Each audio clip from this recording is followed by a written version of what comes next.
두 번째 테마입니다. 7페이지. 자, 부동산의 분류 있죠? 요거 알아볼게요. 요 교재는 39페이지 있을 겁니다. 39페이지. 여기서 꼭 한 문제 나옵니다.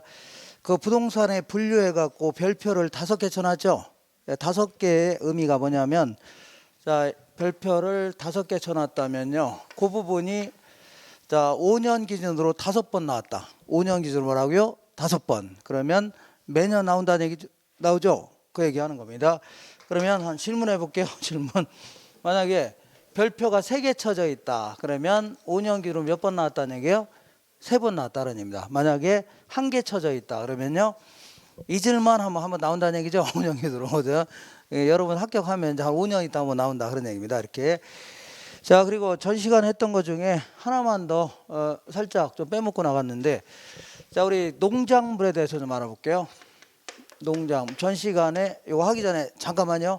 거기 전 시간에 정착물 관련 규정 있죠? 저거 잠깐만 정리하고 다시 나갈게요.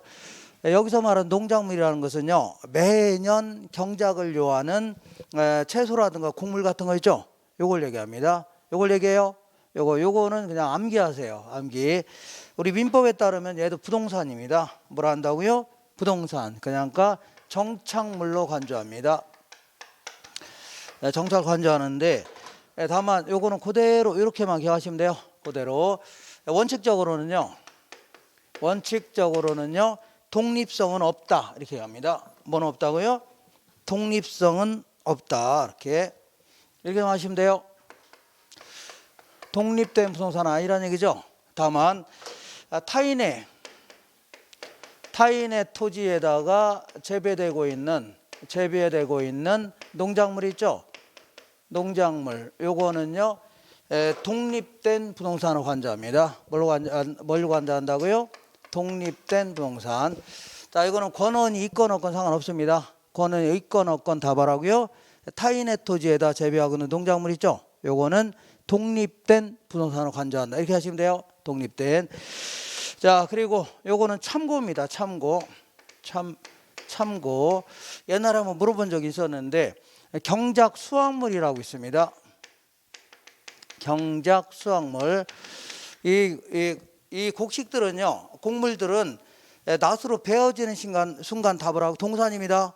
근데 여기는 다 심어져 있는 상태입니다. 심어져 있는 상태예요. 그럼 경작 수확물은 뭐냐? 경작 수확물은요, 수확기에 접어 들어있는 걸 얘기합니다. 수확기. 그러니까 거의 다 자랐다는 얘기죠. 발로 차면 다 떨어질 때 됐다는 얘기죠. 그때는 그냥 다 동산으로 간주합니다. 뭘로 간주한다고요? 동산으로 간주한다. 이렇게. 자, 이렇게 예전에 한번 이게 경작 수확물은 뭐라고요? 동산이다. 물어본 적 있었습니다. 그리고 이렇게 마시면 돼요. 이렇게. 여기 약간 좀 이해하기 좀 힘들 수 있는데 그냥 이대로 그냥 하셔야 돼요. 이거 이상은 안 나옵니다. 이거 이상 나왔다가는 이재기가 됩니다. 이재기. 교재마다 내용을 약간 좀 달리 설명하고 있고, 또 민법도 대륙법이냐 영미법이냐에 따라서 논점을 달리하고 있습니다. 알겠죠? 이렇게 하시면 돼요. 되셨죠? 이렇게 하시면 돼요. 자, 그리고 조영남 아시나요? 조영남 모르시죠? 조영남이라는 사람이 여기는 잘 모르실 겁니다. 자, 이 사람이 누구냐면 얼마 전에 오스카 여우 조연상 받으신 분이 윤여정 그분이죠. 그분의 남편이었습니다. 이분이 뭐라고요? 남편. 그래서 한 35년 전 정도에 이혼한 걸로 알고 있는데, 왜 이혼했냐면 이 사람이 그 여자를 되게 밝힙니다. 무지 밝혀요. 물론 저보다는 못하지만 어쨌거나 무지 밝힙니다. 나한테는 비할 바는 안 되지만 어쨌거나 이 사람이 이제 여자를 너무 밝혀갖고 같이 살고 있는데도 불구하고 백모양이라고 누군지 모릅니다. 그다음 백모양 젊은 여자 있죠. 그 여자하고 사귀었답니다. 사귀는 것까지는 바람피니까 그런 건 흔해 빠졌죠.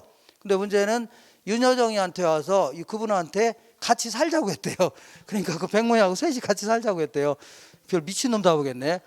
그런 미친 구조선시대 때도 아니고 그잖아요. 아무리 남이 먹어도 나이값을 해야지. 그렇게 하면 돼야 한대요. 안 됩니다. 그래 결국 이혼했대요. 그것 때문에 또 인터넷 뒤져보세요. 제가 그런 게 아니라 거기서 그랬다고 하던데요. 맞죠?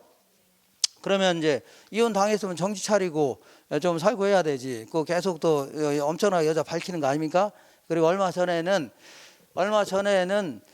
그 다른 사람한테 그 그림 그리게 해놓고서 지 이름 대고서 그 그림 팔았어 안 팔았어요? 팔았죠. 이건 아주 사기꾼 아닙니까? 이거는 이제 뭐라고요? 사기꾼 아닙니까? 사기꾼.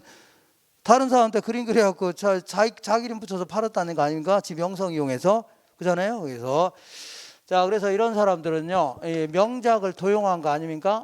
뭘 도용했다고요? 명작을 도용하는 바람에 이 사람 입건된 적이 있죠. 입건된 적이 있다. 그래서 이런 사람들은 어디에요? 여기 그 교도소에 보내서 좀 독립을 좀 시켜야 됩니다. 뭘 시키라고요? 독립을 좀 시켜야 됩니다. 그래서 독립된 부동산은요, 딱 4가지만 딱 기억하시면 돼요. 몇 가지라고요? 4가지. 일단은 명인 방법을 갖췄다. 무조건 뭐라고요? 독립성 있는 겁니다. 명인 방법을 갖춘 수목이라든가 명인 방법을 갖춘 그 미분리된 과실 같은 거죠. 과일 같은 거 있죠. 이런 것들도 다 독립성 인정이 됩니다. 그리고 자, 농작물 나오면 별 말이 없어 그냥 뭐라고요? 독립성 있는 거 가져가시면 돼요. 물론 정확히 얘기하면 타인의 토지에서 재배하고 농작물이지만 이렇게. 그리고 임목 나오면 임목 있죠. 독립성 있습니다. 그리고 건물도 뭐라고요? 독립성 있는 겁니다. 이렇게 하시면 돼요. 건물도 이렇게 이런 식으로 하시면 돼요. 자, 이거 이상 알려고 하지도 마시고 알려고 할 이유도 없는 겁니다. 되셨죠? 이렇게 하시면 돼요.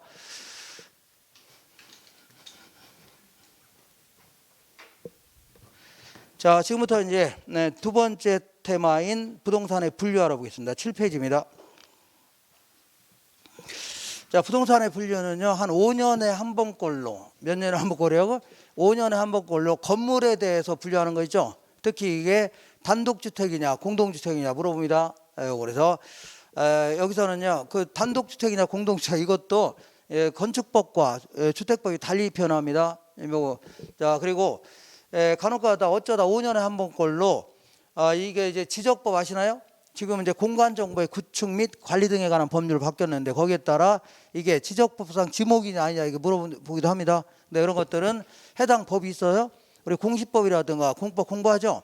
거기서 해결하면 돼요. 다만 나중에 이제 기출문제에서 나오면 제가 같이 이제 설명할 겁니다. 그래 여기서는요 주로 부동산 활동과 관련돼서 있죠. 그때 이제 주로 나타나는 또 분류 있죠. 토지 분류 주로 물어봅니다. 토지 매년. 자, 지금부터 부동산의 분류, 주로 토지의 분류를 주로 이제 공부하는 겁니다. 우리 이제 감정평가하기 위해서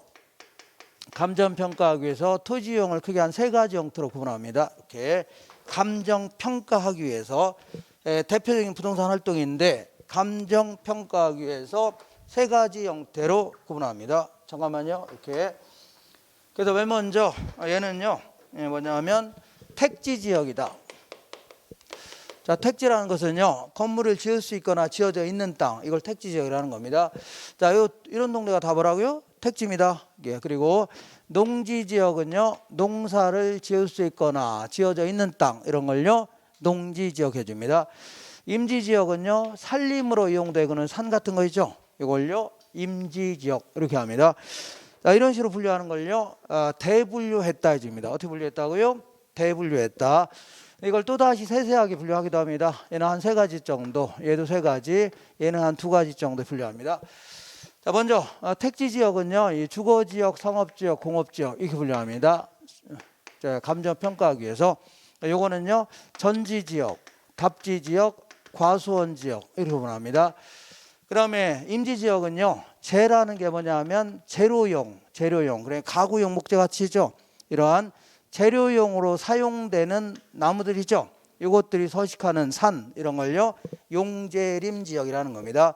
주로 가구용 목재같이 품종이 우수한 나무들이 서식하는 산 이걸요 용재림 지역에 줍니다. 그다음에 탄이라는 것은요 숫탄자입니다. 뭐라고요? 숫탄. 그리고요 심을 신자. 그래서 주로 땔감용 나무들이 심어져 있는 산이죠. 이걸요 신탄림 지역 해줍니다.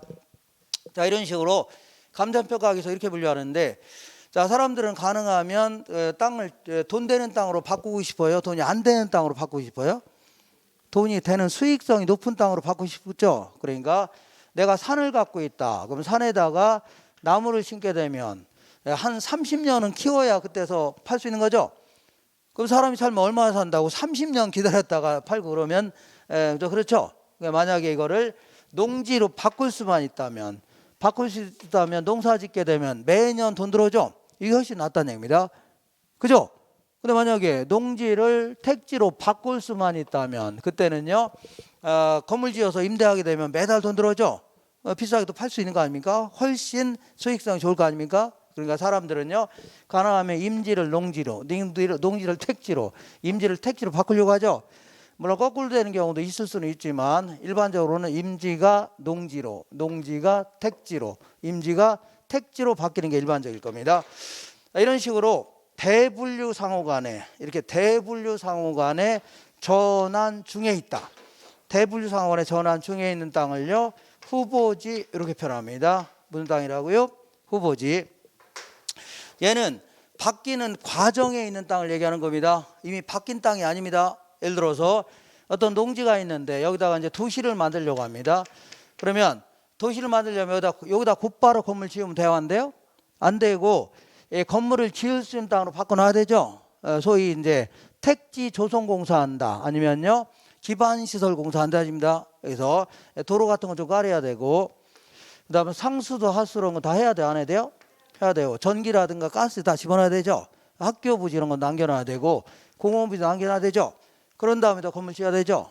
근데 지금은요, 농지가 완전히 조성사가 끝났다. 그럼 택지라고 해줘야 돼요. 근데 농지가 현재 택지 조성 공사 중에 있다는 얘기죠. 그러니까 다시 말하면 농지가 택지로 바뀌는 과정에 있다는 얘기죠. 이런 땅을 뭐라고요? 후보지라는 겁니다. 알겠죠? 조성사가 끝났다. 그럼 뭐라고 해줘야 돼요? 택지라고 해줘야 돼요. 되셨죠? 이렇게. 자, 이렇게 하시면 돼요. 이렇게. 그 다음에 이번에는, 자, 만약에 소분류된 상호간에 전환 중에 있다. 지네들끼리 전환 중일 수 있죠? 이런 땅을 뭐라고 해요? 이행지라는 겁니다. 무슨 땅이라고요? 이행지다 해줍니다. 이렇게. 자, 그럼 한 질문해 볼게요. 요거 1년 내내 공부했는데도 헷갈려 하시는 분이 간혹 있습니다. 이렇게. 어떤 땅이요? 답지 지역에서 상업 지역으로 전환 중에 있답니다. 답지 지역이 상업 지역 전환 중에 있다. 이걸 후보지라고 해요? 이행지라고 해요? 예? 자, 답지 지역이 상업 지역으로 전환 중에 있다. 이걸 뭐라고요? 후보지라고 해줘야 돼요. 왜냐하면 답지는 농지죠. 그 다음에 상업 지역은 택지죠. 그러니까 대분류 상호간에 전환 중에 있는 겁니다. 그럼 도대체 이행지는 뭐냐? 이행지는 이렇게 소분류된 자기네들끼리 전환 중에 있다는 얘기죠. 지네들끼리 전환 중에 있는 거. 이것도 지네들끼리 전환 중이죠. 이것도 뭐라고요? 자기네들끼리 요소 전환 중에 있는 겁니다. 이 범위가 벗어나면 그때 뭐라고요? 후보지다. 할 수 있죠? 이렇게.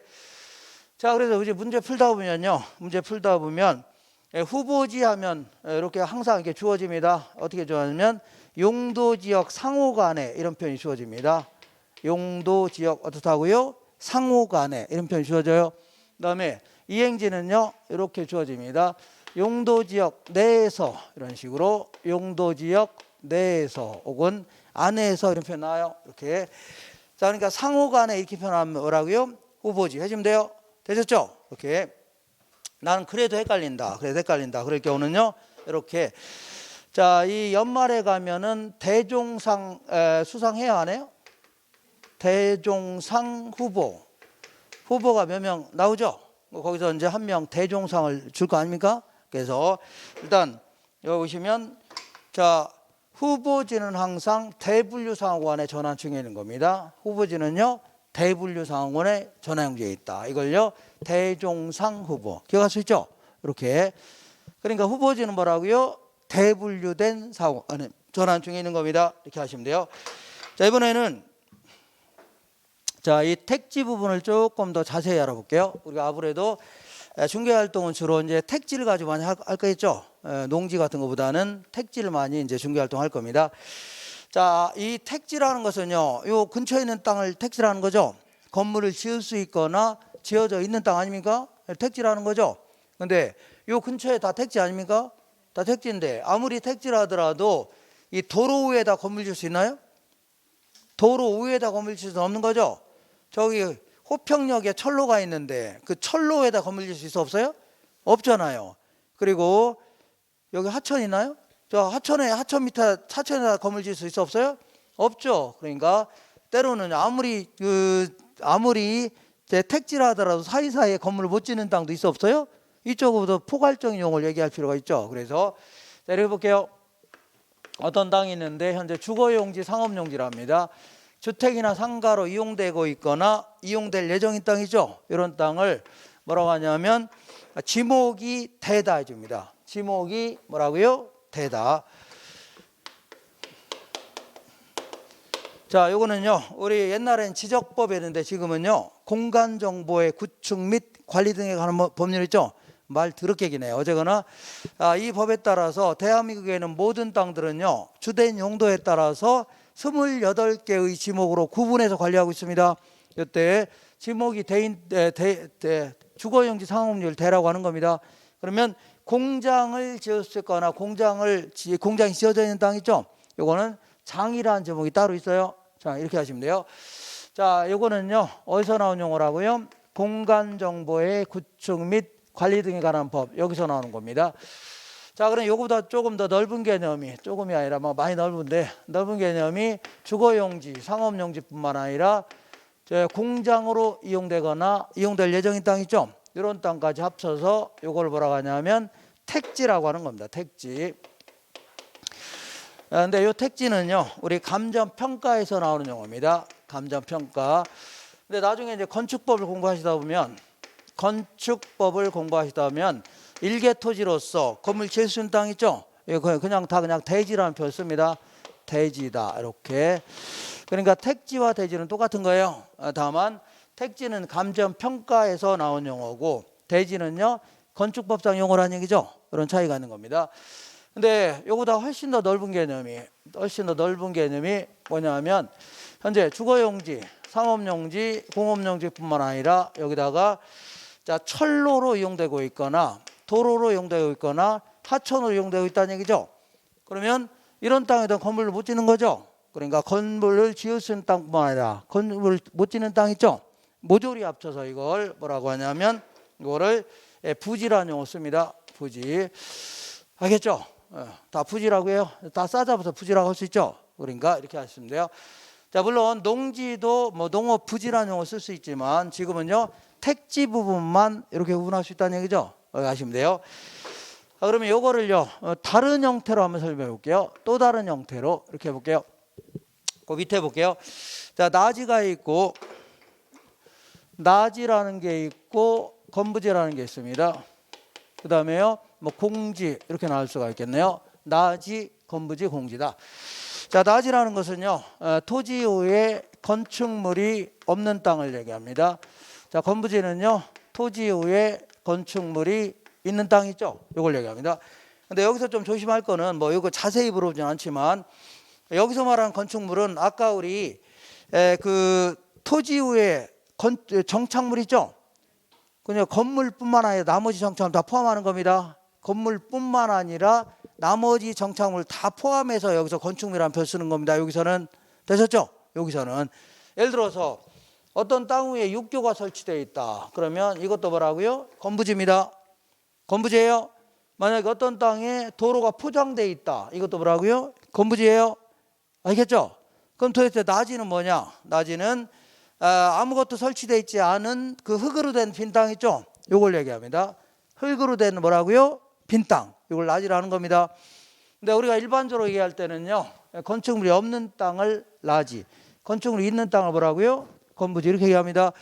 근데 우리나라 토지보상평가 지침에 따르면 이 나지의 정의를 좀 분명히 하고 있습니다. 그래서 자, 나지라 하면 대한민국에 있는 모든 땅들은요. 모든 땅들은 공법상의 규제는 받아요, 안 받아요? 다 받는 겁니다. 어떤 지역이 2종 일반 주거지역이다. 이거 다 받죠? 어떤 땅이 그린벨트 개발 제한구역이다. 받는 거죠? 다 받는 겁니다. 그럼 뭐하러 써놨냐? 그냥 쓸데없이 써놓은 겁니다. 다 받는 거예요. 그냥. 자, 근데 어떤 땅이 사법상의 제한이 있다. 자, 일단은 사법상의 제한이라는 게 뭐냐면 자, 사법상의 제한이라는 것은 이렇게 볼게요. 어떤 땅이 있는데 갑의 땅입니다. 갑의 땅인데 을이라는 사람이 여기다가 건물을 지을 목적으로 이 땅을 사용 수익할 수 있죠. 그죠? 이때 설정하는 권리를 지상권이라는 겁니다. 뭘 한다고요? 지상권. 다시 할게요. 갑이라는 사람의 땅에다가 이 사람이 건물 지을 목적으로 땅을 사용 수익할 수 있죠. 이때 설정하는 권리를 뭐라고요? 지상권. 그러면 얘는 이 사람은 이 땅을 건물 짓게끔 빌려준 거죠. 그러니까 이 땅에 대해서 아무래도 사용이 제한되는 거죠. 이 제한되는 거죠. 이 사람 입장에서는 그잖아요. 그래서 이거를요 사법상의 제한이 있다 해줍니다. 이 사람 땅이라도 뭐라고요? 사법상의 제한이 있다는 얘기죠. 그래서 근데 아직은요 사법상의 제한은 없는 땅. 그러니까 아직 그 지상권이라든가 지역권, 임차권 같은 게 설정이 안 돼 있는요 깔끔한 땅을 얘기하는 겁니다. 다시 할게요. 우리 민법상 개인들 간에 설정하는 권리들 있죠. 이 지상권이라든가 임차권, 지상권 같은 거 있죠. 지역권 같은 거 있죠. 이런 게 설정이 안 돼 있는 땅 있죠. 이런 땅을 뭐라고요? 낮이라는 겁니다. 이거 되겠죠? 낮이. 그러니까 개인들 간에 설정하는 권리는 설정이 안 돼 있는 깔끔한 땅이죠. 이걸 낮이라는 겁니다. 그리고 우리나라 토지보상평가 지침에 따르면 농작물의 경작 등에도 이용되지 않는 땅. 결국은요 택지, 농지나 임지는 아니라는 얘기죠. 택지 부분을 주로 얘기하는 겁니다. 택지를 얘기한다. 이렇게 하시면 돼요. 자, 이렇게 하시고, 근데 일본 쪽발이 애들은요, 요거를 낮이라는 용어 쓰지 않고 갱지라는 거하고 저지라는 용어 씁니다. 그럼 일본식 용어를 뭐하러 쓰려고 하냐? 이거는요, 일본책을 갖다 베끼다 보니까 아직까지 이렇게 나오는 겁니다. 그리고 아주 옛날에 막 물어보기도 했습니다. 왜냐하면 옛날 분들이 들어가서 이제 문제 낼 거 아닙니까? 그죠? 근데 요즘에는 나온 적이 거의 없습니다. 최근 한 10년도 한 번도 안 나왔으니까 또다시 나올 가능성은 거의 없어요. 다만 어떤 옛날에 공부하신 분이 들어가서 또 출제 못 모르고 할 수도 있어 없어요? 있죠. 그런 걸 대비해서 자, 어쨌거나 이 갱지는요 우리나라 낮이하고 똑같은 거예요. 둘 다 빈 땅입니다. 빈 땅인데 자 요거는요 자 어쨌거나 얘는 공법상에 둘 다 규제는 있어 없어요? 있습니다. 공법상의 규제는 있어요. 다만 갱지는 우리나라 낮이하고 똑같은 거죠. 똑같이 사법상의 제한은 아직은 없는 땅. 저지는요 사법상의 제한마저 있는 땅 있죠. 이거 뭐라고요? 저지다. 이렇게 하시면 돼요. 되셨죠? 이렇게 하시면 돼요. 자, 이거 너무 집착하지 마시고 이렇게. 자, 그리고 공지는요. 공지는 어떤 땅이 있다면요. 지 맘대로 건물을 크게 지으면 돼요, 안 돼요? 안 됩니다. 지역마다마다 용적률, 건폐율이라는 게 주어집니다. 용적률 뭐라고요? 건폐율. 건폐율은요, 이 바닥 토지를 어느 정도 쓸 수 있게끔 하냐 이걸 정해주는 걸요. 건폐율 해주는 거고, 그 다음에 용적률은요, 건물의 크기를 어느 정도 크게 지을 수 있냐 했죠. 이걸 정해주는 거를요, 용적률 하는 겁니다. 그래서 용적률, 건폐율에 따라 건물 지어요, 안 지어요? 이거 짓겠죠. 그러면 이렇게 남겨놓은 땅 있죠. 이런 걸 공지라는 겁니다. 되셨죠? 이렇게 용적률, 건폐율에 따라 건물 짓고 남겨놓은 바닥 토지 있죠. 뭐라고요? 이거를 공지해 주는 겁니다. 자, 이렇게 하시고 한 장 넘겨볼게요. 넘겨보시면 뭐 일반적인 지역에서는 자 어떤 땅이든 토지를 가장 최고 최선으로 이용하는 경우는 많지는 않겠죠. 예를 들어서 이런 땅들은 한 10층 정도 지을 수 있는 땅이라고 치자. 이 지역은 얼마라고요? 10층 정도는 지을 수 있는 땅이라고 치자. 근데 여기는요 3층짜리 건물이 딱 들어서 있습니다. 그러면 토지만의 가치를 따진다면 뭐 따진다고요?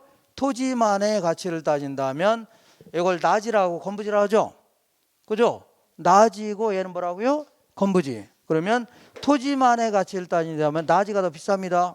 왜냐하면 10층 정도 지으려면 여기다가 바로 10층 올리면 되죠. 얘는 10층 올리려면 이 건물 철거 비용 들어가 안 들어가요? 들어가죠. 그러니까 일반적으로는 최고 최선의 이용이 아닌 상태라면 일반적으로는요 낮이가 건부지와 가치가 비쌉니다.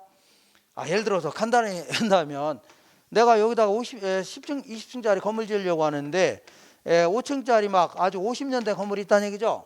그럼 이거 철거 비용 들어가 안 들어가요? 들어가죠. 빈 땅이 훨씬 더 비싸겠네요. 그죠? 그 얘기하는 겁니다. 이렇게. 자, 그래서 이거는 감정평가 용어입니다. 어떤 용어라고요?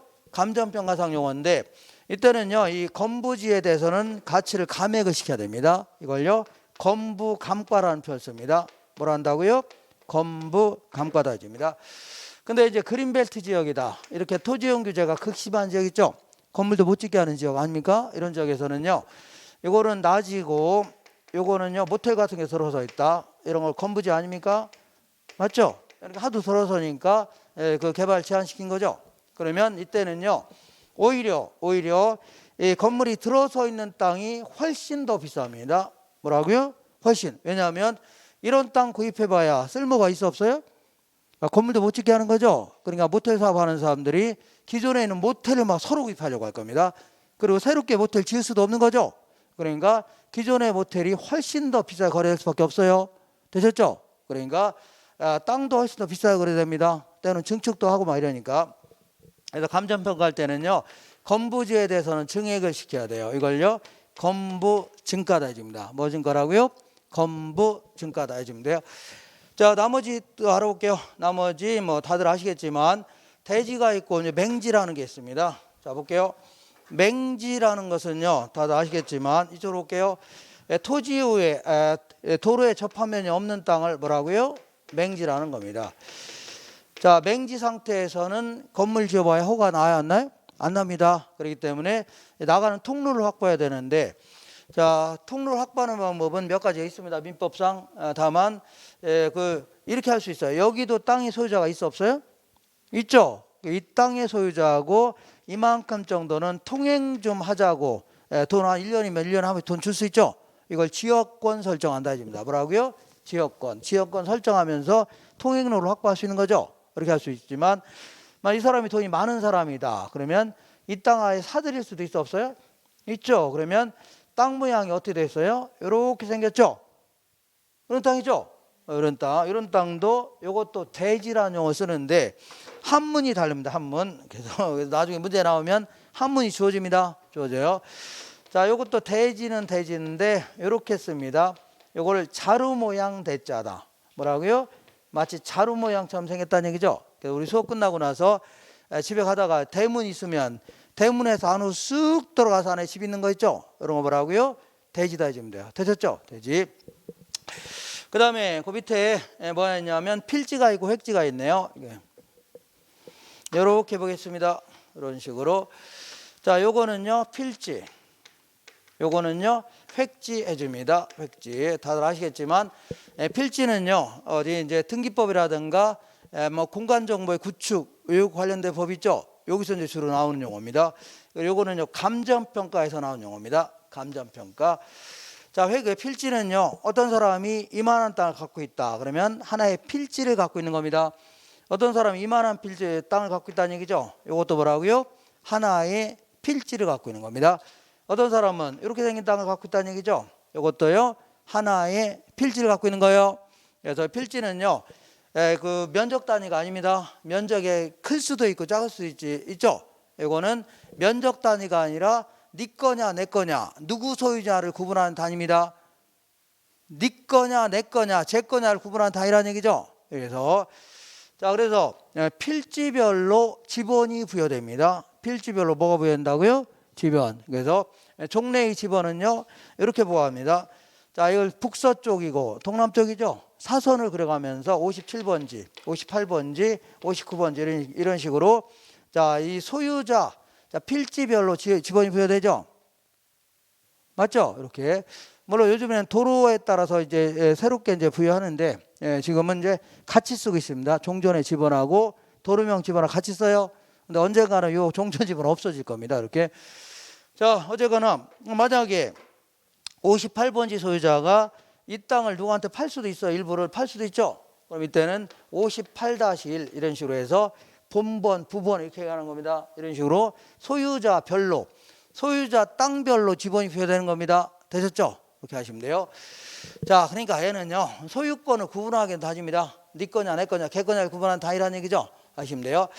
그 다음에 획지는요, 획지는 감정평가상 용어인데 감정평가사가 여기 도로에서 산으로 갈수록 땅이 산 쪽으로 갈수록 땅 가격은 떨어지겠죠. 근데 여기서부터 1제곱미터당 얼마다? 평가할 없는 거 아닙니까? 그러다 보니까 이렇게 이제 조그만 도로 같은 게 있다면 이 정도 범위는 1제곱미터당 얼마다. 이 정도 범위는 얼마다 평가할 수 있죠. 이런 식으로 자 결국은요.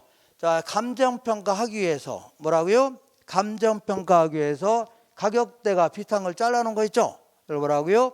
획지라는 겁니다. 되셨죠? 감정평가하기 위해서 가격 수준이 비슷한 걸 잘라놓은 거 있죠. 예를 들어 호평역이 있다면 이렇게 하면 여기 이마트가 있죠. 그리고 우리 학원이 여기 있다면 자, 이 정도 범위는 1제곱미터 얼마다 할 수 있죠. 이 정도는 얼마 정도 한다. 이 안쪽은 어느 정도 한다. 이렇게 할 수 있죠. 이렇게 해서 감정평가하기 위해서 가격대가 비슷한 걸 잘라놓은 거 있죠. 뭐라고요? 획지다. 그러니까 필지하고 획지는 전혀 별개 용어입니다. 전혀. 필지가 획지보다 훨씬 클 수도 있고 같을 수도 있죠. 작을 수도 있는 겁니다. 이렇게. 그 다음에 이번에는 법지와 빈지라는 게 있습니다. 열어볼게요.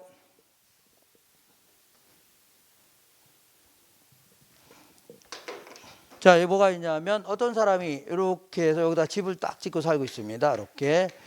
어떤 사람은요, 땅이 어떻게 생겼냐면 이렇게 생겼습니다. 이렇게. 그러면 여기다가 이제 건물을 이렇게 짓게 되면 지을 수는 있는데 아침마다 코가 깨져요, 안 깨져요? 깨지고 이마도 깨지고 이렇게 할 수 있죠. 그럼 이렇게 하면 돼야 안 돼요? 안 될 거 아닙니까? 이렇게 어떻게 이렇게 짓습니까?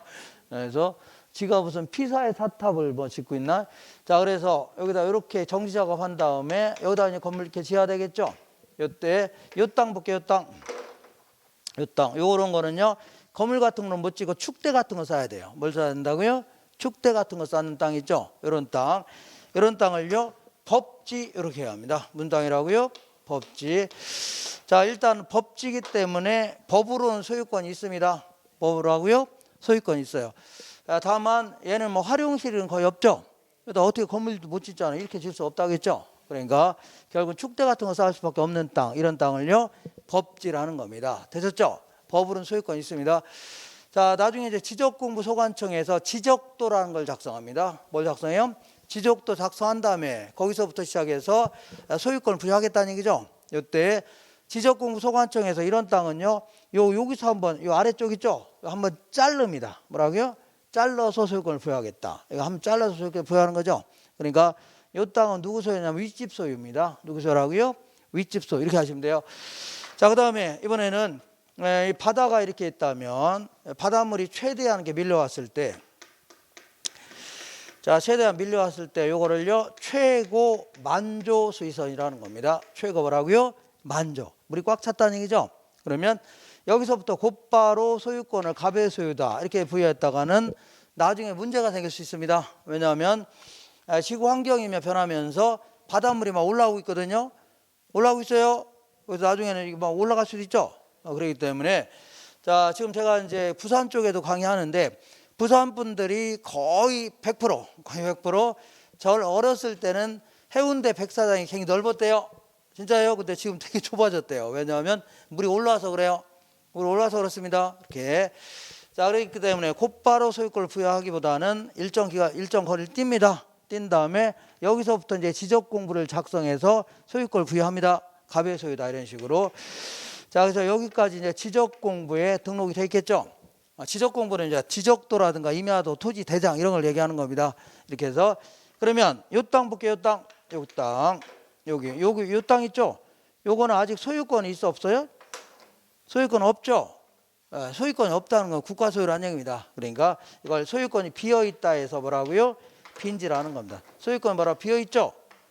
개인의 소유가 없다는 얘기죠. 그렇지만 활용실익은 있어 없어요? 갑자기 물이 들어오는 건 아니겠죠. 몇십 년, 몇백 년 걸릴 거 아닙니까? 그러니까 아무래도 국가 땅이니까 국가로부터 허가를 받아서 건물도 지을 수 있겠죠. 아니면 해수욕장으로 이용하거나 이렇게 하면 돼요. 자, 그 다음에 오른쪽 보겠습니다. 9페이지 기타 여러 가지 용어들 소지, 선화지 뭐 이런 게 있는데 일단 소지는요 이렇게 대지, 택지가 대지라고 했죠. 대지 등으로 개발되기 전에 자연 상태 그대로의 토지라는 것은 농지나 임지를 얘기합니다. 농지나 임지.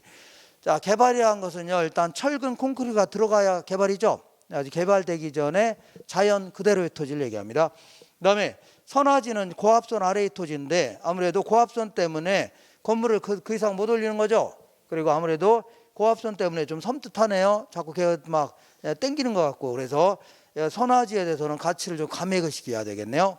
그다음에 자, 포락지는요. 이렇게 자, 이렇게 강이 있는데 논밭입니다. 논밭인데 만약에 홍수가 나서 강물이 넘칠 수 있는 거죠. 넘칠 수 있는데 강둑을 헐어버리지 않은 상태에서 넘쳤다면 그때는요 아주 큰 문제는 안 됩니다. 나중에는 며칠 지나면 원상 회복이 돼요. 물론 농작물의 피해는 클 수밖에 없지만 자, 근데 문제는 강둑을 무너뜨린 상태에서 강물이 넘칠 수 있어 없어요? 이때는요 원상 회복이 안 됩니다. 안 돼요. 이거 원래 못 돌려요. 돌기 힘듭니다. 이때는요 강물이 이 논밭을 잠식했죠. 그죠? 이런 식으로 논밭이 강물로 자 잠식된 땅, 이런 땅을 뭐라고요? 포락지라는 겁니다. 그 다음에 공안지라는 것은 도시 토지 중에 투기 목적으로 장기간 방치해놓고 있는 땅 있죠. 어떤 지역이 개발된다고 하길래 이용도 안 하면서 땅을 구입할 수 있어 없어요? 그러면서 방치해놓고 있는 땅을 뭐라고요? 공안지라는 겁니다. 유휴지는요 공안지보다 훨씬 넓은 개념이에요. 이게 도시 토지가 됐든 농촌 토지가 됐든 어쨌거나 바람직하지 못하고 놀리고 있다는 얘기죠. 그럼 답을 하고요 유휴지라는 표현을 씁니다. 휴안지는요 농지 등이 정상도 쉬고 있는 땅, 그러니까 5년근 인삼을 수확하고 나면 곧바로 씨를 뿌리면 안 자란대요. 왜냐하면 5년 동안에 땅속에 있는 영양분을 쏙쏙 빨아먹은 거죠. 그러니까 그 한 1, 2년 정도 푹 쉬게 하면서 그 거름도 주고 해야 되겠죠. 이런 땅을 뭐라고요? 휴안지라는 겁니다. 다시 돌아오셔서 7페이지 보겠습니다. 7페이지의 오른쪽에 문제 보겠습니다. 오른쪽. 자, 후보지는요 임지, 농지, 택지 지역 상호간에 있어 없어요? 상호간 나오면 뭐라고요? 후보지라고 해줘야 돼요. 후보지. 그 다음에 그 밑에 이 부지는요 건축할 수 없는 땅까지 모조리 합쳐서 뭐라고요? 부지다. 자, 읽어볼게요. 부지는 주거용, 상업용, 공업용 부지뿐만 아니라 하천, 도로, 철로 등 건축할 수 있는 토지를 포함하는 건축할 수 없는 토지를 포함하는 포괄적 용어라는 얘기죠. 맞고, 나지는요 토지에 정착물이 없고 공법상의 규제는 받으나 사법상의 제한은 없는 토지죠. 이걸 얘기합니다. 규제입니다. 규제 세 번째 줄에 규지가 아니라 규제는 받으나 사법상 제한은 없는 땅 있죠. 이걸 얘기합니다. 그 다음에 자 보세요. 일반적인 지역에서는요 보통 최유효용 상태가 아니라면 나지가 더 비싸게 거래되죠. 그러니까 건부 감가가 됩니다. 건부. 읽어볼게요. 일반 지역에서는 건부지가 최유효용 이용 상태가 아닌 경우에 건부 감가가 나타나 나지 가격보다는 낮게 평가됩니다. 다만 개발 제한구 같은 경우는 오히려 건부지가 더 비싸게 거래되죠. 건부 증가가 나타납니다. 다만 개발 제한구 같은 공법상 규제가 심한 지역은요 건물이 소재함으로써 오히려 건부 증가가 나타나서 나지 가격보다 높게 평가된다는 얘기죠. 하나 넘겨볼게요. 넘겨보시면 자, 맹지는요 타인의 토지에 둘러싸여 도로에 직접 연결되지 않은 한 필지의 토지를 얘기합니다. 그 밑에 획지는요 인위적 자연적 조건에 따라서 가격 수준이 비슷한 일단의 토지죠. 감정평가하기 위해서 가격대가 비슷한 일단의 토지를요 획지라는 겁니다. 그 밑에 법지는요 법으로 소유권은 인정되죠. 다만 이용실익이 없거나 적은 토지, 이걸요 법지라는 겁니다. 오른쪽 볼게요. 자, 소지는요 대지 등으로 개발되기 전에 자연 상태 그대로의 토지 있죠. 이걸 얘기합니다. 자, 선화지는 고압선 아래의 토지로 이용 및 거래 제한을 받는 경우가 많겠죠. 맞고, 포락지는요 지적공부에 등록된 토지가 물에 침식되어 소면 밑으로 잠긴 토지, 이걸 뭐라고요? 이거를 포락지라는 겁니다. 되셨죠? 이렇게 하시면 돼요. 자, 이렇게 하시고 그 다음에 한 장 넘기시면 자, 이렇게 해서 요걸 중심으로 한 문제 물어봅니다. 물어봐요. 이렇게 하시고 자, 이제 마지막 테마가 뭐냐면 부동산의 특성입니다.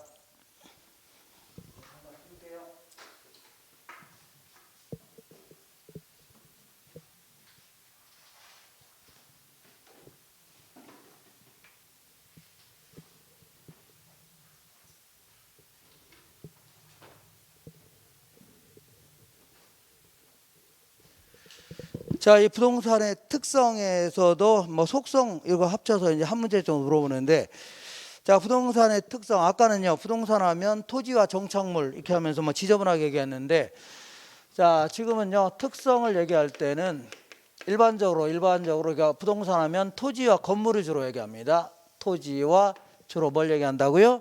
건물. 일반적으로. 자, 그래서 토지의 특성은 다시 이제 두 가지 형태로 쪼개 보겠습니다. 이런 식으로. 얘는요 자연적 특성입니다. 요거는 신이 있다면 신이 인간에게 땅을 줄 때 이런 땅을 준 거죠. 어떤 땅이냐면, 땅이라는 거는 꼼짝 해야 하나요? 안 하는 거 아닙니까? 그리고 멸망하지 않은 이상은 영원히 소속하는 거죠. 이런 땅을 준 거 아닙니까? 이런 것들은 시대와 장소에 따라 달라져요? 어떻게 달라집니까? 그대로 있는 거죠. 영원히 그대로 불변인 겁니다. 자, 그 다음에 이제 인문적 특성은요 인간들이 부여한 특성을 얘기하는데, 자, 인간들이 일반적으로 부여한 특성을 얘기합니다. 일반적으로. 자, 예를 들어서 어떤 땅이 있는데 그 땅이 부족하면 옆에 있는 땅을 합쳐서 사용할 수도 있죠. 사서 합쳐서 이용할 수 있는 거죠. 아니면요 내가 돈이 급하면 일부를 잘라 팔 수도 있는 거죠. 이런 걸 얘기합니다. 이런 걸요 인문적 특성이라는데, 요거는요 시대와 장소에 따라 달라질 수도 있는 겁니다. 어떤 지역은 잘라 못 팔게 할 수도 있는 거죠. 이렇게. 자, 어쨌거나 뭐 자연적 특성은요 맨 먼저 토지는 꼼짝해요 안 해요? 안 하다. 부동성이 있다. 꼼짝 못하는 걸요 부동성이 따집니다. 그리고 토지는요 아무리 사용하더라도 소모되거나 마모되는 게 아니죠. 그러니까 영속성이 따집니다. 이렇게 영원히 존속한다 그런 얘기입니다. 자, 그리고 토지라는 것은요 맥주가 부족하면 새로 만들면 되는 거죠. 토지가 부족하다고 새로 만들 수는 없는 거죠. 만들 수 없는 거 아닙니까? 물리적 절대량은 늘릴 수 없다는 얘기입니다. 이걸요 부증성이 따집니다. 자, 그 다음에 어떤 땅이든 똑같은 게 없다는 얘기죠. 예컨대 같은 지역에 있는 땅이라 하더라도 A 땅과 B 땅은 일단 위치부터 같아요 달라요? 다르고, 지형, 지세, 지질, 지반 이런 것 따위는 다 다르다는 얘기죠. 개별성이 있다는 얘기입니다. 다 다르다는 얘기입니다. 그리고 어떤 땅이든 옆에 있는 다른 땅하고 붙어 있는 거죠. 이걸요 인접성이 있다 이렇게 얘기합니다. 자, 이렇게 해서 이 정도를요 자연적 특성 이렇게 얘기합니다. 그 다음에 이제 인문적 특성은요 이렇게, 자, 먼저 별다른 법적 대안이 없다면요 다양한 용도 쓸 수 있는 거죠. 용도의 다양성 이렇게. 자, 두 번째는요 때로는 다른 땅을 구입해서 합쳐서 이용할 수 있는 거죠. 이거를 병합이 가능하다 해줍니다. 병합. 그 다음에 때로는 내 땅의 일부를 잘라 팔 수 있는 거죠. 이걸요 분할이 가능하다 이렇게 합니다. 분할이 가능하다. 그 다음에 이 물리적 위치는 변할 수 있어 없어요? 없죠. 그렇지만 자, 이 주변 환경이 변하면요 이 땅의 지위가 달라져 안 달라져요? 달라집니다. 그래서 이걸요 요거 헷갈리게 그냥 위치의 가변성 해줍니다. 뭐의 가변성이라고요? 위치의 가변성. 이렇게. 자, 예컨대 이렇게 볼게요. 여기도 이제 건물이 있고 여기도 이제 아파트가 똑같은 아파트가 있다고 치자. 그죠? 그러면 주변 환경이 달라지면 자, 이 가치가 변할 수 있죠. 변할 수 있는 거 아닙니까? 당연한 거 아닙니까? 그래서 예를 들어서 여기 공원이 들어왔답니다. 여기도 공원이 들어왔다는 얘기죠. 그러면 둘 다 가치가 올라가 안 올라가요? 올라갈 줄 알았더니 얘는 올라가는데 얘는 떨어진다는 얘기죠. 왜 그런가 했더니 얘는요 자, 이 일산에 가면 호수공원 있어 없어요? 이런 게 들어왔답니다. 호수공원. 자, 근데 얘는요 공원은 교원인데 공원 묘원이 들어왔답니다. 공원 묘원이 뭔지 아세요? 공동묘지를 얘기합니다. 그러면 당연히 떨어지죠. 이렇게 이런 식으로 주변 환경이 변하면 가치가 변할 수 있죠. 물리적 절대적 위치는 변할 수 없지만 주변 환경이 변하니까 얘는 상대적으로 올라가고 저는 떨어지죠. 이거 상대적 위치가 변했다 했는데 약간 좀 어렵네요. 표현 자체가. 그냥 이렇게 하면 그냥 주변 환경이 변하면 지위가 변한다는 얘기죠. 가치가. 이걸요 위치의 가변성. 하나 정도 더 한다면요 토지는 사유 이전의 국토죠. 국가가 존속해야만 비로소 개인 땅이 있다는 얘기죠. 이런 얘기를 자꾸 하는 이유는요 여러 가지 법률적 규제 같은 거 하려고 하는 겁니다. 이렇게 해야 되죠. 이렇게. 자, 그 다음에 이제 건물의 특성은요 어떤 맥주와 다른 특성을 얘기하는 게 아니라 토지의 자연적 특성에 비해서는 이런 차이가 좀 있을 수 있는 거 아니냐 그런 얘기입니다. 되셨죠? 그래서 예를 들어서 예를 들은 게 아니라 토지는 꼼짝해요 안 해요? 안 하는데 건물은요 조립식 건물 같은 경우는 트럭에 싣고 다닐 수 있죠. 때로는 이동도 가능할 수 있다는 얘기입니다. 이동 가능성이 있다 줍니다. 그 다음에 토지는요 아무리 사용하도 소모되거나 마모되는 거 아니죠. 근데 건물은요 언젠가는 철거해야 돼 안 해야 돼요? 해야 될 거 아닙니까? 그러니까 비영속적이다는 얘기입니다. 영원히 존속하는 건 아니다. 그 다음에 토지는 새로 만들 수는 없는 거죠. 근데 건물은요 건물은 생산비 투입해봐요. 층수 계속 올라가죠. 그러니까 생산이 가능하다 입니다. 생산 가능성이 있다. 그 다음에 토지는 똑같은 게 없는데 자 보세요. 똑같은 지역에다가 건물을 이제 똑같은 설계도에 따라서 똑같은 공법으로 똑같은 그 건축 자재를 가지고 지었다는 얘기죠. 자재로. 그러면 건물만 따진다면 똑같은 거 아니냐는 얘기죠. 상대적으로 동질성이 있다는 얘기입니다. 이런 식으로 동질성이 있을 수가 있다. 그리고 요거는요 인접성과 구별되는 특성이 아니라 이게 이 건물이 1층짜리 건물이냐 100층짜리 건물이냐 아니면요 1년밖에 안 됐냐 100년 된 거냐 이런 거에 따라서 건물의 토지의 가치에 영향을 줘야 안 줘요? 토지의 가치에 영향을 줄 수 있는 거죠. 이걸 토지의 가치를 지배할 수 있다는 얘기입니다. 지배한다. 자 반대로 이 땅이 서울에 있는 강남에 있는 땅이냐 강북에 있는 땅이냐 아니면요 부산에 있냐 아니면요 무슨 제주도에 있냐 이런 거에 따라서 건물의 가치에 영향을 줘야 안 줘요? 줄 수 있는 겁니다. 거꾸로 한다면 건물 입장에서는 토지 때문에 영향을 받아 안 받아요? 받을 수 있다. 그러니까 토지 때문에 종속적으로 변할 수 있다. 이걸요 지배해온 종속성이다. 그러니까 건물이 때로는 토지 가치에 영향을 줄 수 있죠. 토지 때문에 영향을 받을 수 있다는 얘기입니다. 이걸요 지배해온 종속성이 있다 줍니다. 자, 근데 제가 이제 2007년서부터 강의하기 시작했는데 강의에서 지금까지 이 건물의 특성을 물어본 적이 한 번도 없습니다. 그리고 앞으로 물어볼 가능성은 거의 제로입니다. 거의 제로. 왜냐하면 요거 냈다가는요 이의제기가 될 가능성이 매우 농후합니다. 왜 그러냐면 제가 생각할게요. 이동이 가능하다 그럴 경우는 얘는 부동산이에요 동산이에요? 아까 정착물이 뭐라고요? 토지에 쫙 달라붙어서 쉽게 이동할 수 없는 것들이죠. 그러면 계속 이용되고 있는 거 아닙니까? 그러면 얘는 이동이 가능하다는 얘기는 얘는 쫙 달라붙는 거예요? 안 달라붙는 거예요? 안 달라붙는 거 아닙니까? 이게 무슨 부동산인가 동산이지, 그죠? 그리고 자 동질성이 있다고 하는데 물론 건물만 가지고 따지면 동일할 수 있지만 일단 위치부터 같아 달라요?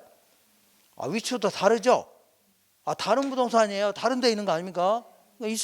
그러니까 이런 게 있을 수가 없는 겁니다. 그러니까 안 물어봐요. 안 물어보니까 뭐 이런 게 있다 치면 돼요. 학자들이 그냥 쓸데없이 그냥 이런 얘기 한 겁니다. 이렇게 자 무시하세요. 무시하시고 토지의 특성을 물어봅니다. 토지 물어보고 특히 주로 이제 요 세 가지죠. 세 가지 요걸 중점적으로 물어봅니다. 거의 물어봅니다. 이런 나머지는 거의 뭐 지문 하나 정도 끼어들든가 이렇게 하는 게 다예요. 저는 이제 요거에 자세히 물어봅니다. 되셨죠? 이렇게. 자, 지금부터 한 7분 정도 쉬고서 했죠? 그래서 바로 제가 약간 늦게 시작해서 10시 한 40분까지 할 겁니다. 알겠죠? 이렇게 하니까 그런 줄 아세요? 잠깐 쉬었다 할게요. 이거 그냥 놔주세요.